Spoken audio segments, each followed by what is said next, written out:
Handmade everything. So it can be calibrated. Each done. Because each key is different. Just one. Each piano. So it's also like up to you, no? What you need for preparation, and do you need only practical advice with him? Do you need general discussion aesthetically, and so on? No? This project was really interesting to me because I've really been wanting to be able to do something where instead of processing the sound electronically, like I work a lot with synthesizers, I wanted to instead be able to use to process the data and produce an acoustic sound. And so this is what we can do with this. So I thought it could be quite nice to sit with this keyboard and control that keyboard and be able to play these pieces with that.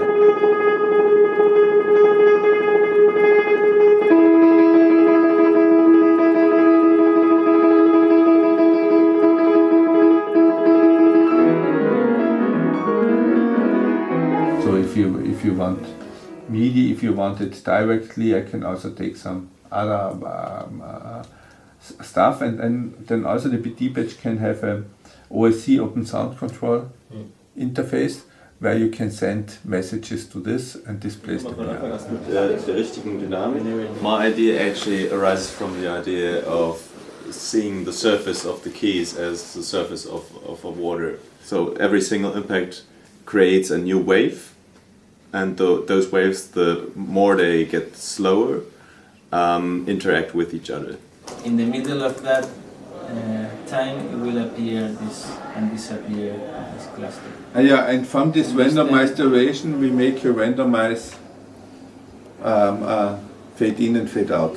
A lot of the composers here seem to be using the instrument as a kind of a sound mass. So you have a lot of these repeated notes. It's kind of interesting, like all of these composers who have very different aesthetics have all kind of come together on this one approach, you know. Like it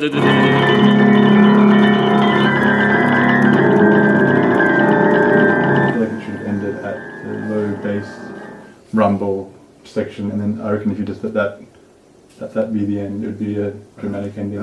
You leave that last, I call it trill, no? Yeah. For a while, but not very long. Just So you mean like an echo of the whole thing. Yeah. And then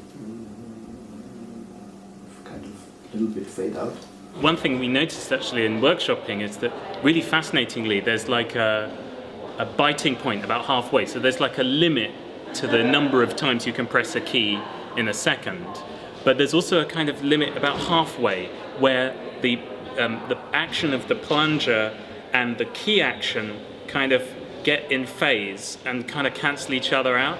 So you have this point in the middle where you have this cancelling effect, this phasing effect. Most of the parameters, so to speak, that we are dealing with, or many of that, at least the computer could do more than the physical piano can. For me, the song Anything You Can Do, I Can Do Better is basically sort of...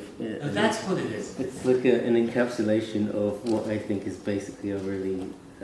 normally the way in which people think about people and machines is always about like some sort of competition between like what the machine can do and what people can do. It's better like this? Yeah, because what's going to happen is Leo's playing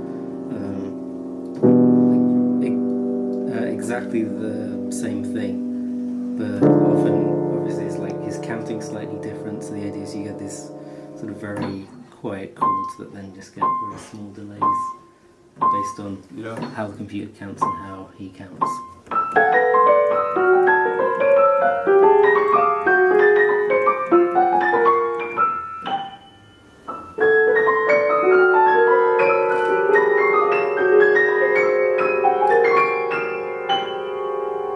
Huge, sounds like an opera. Yeah, so to do something big.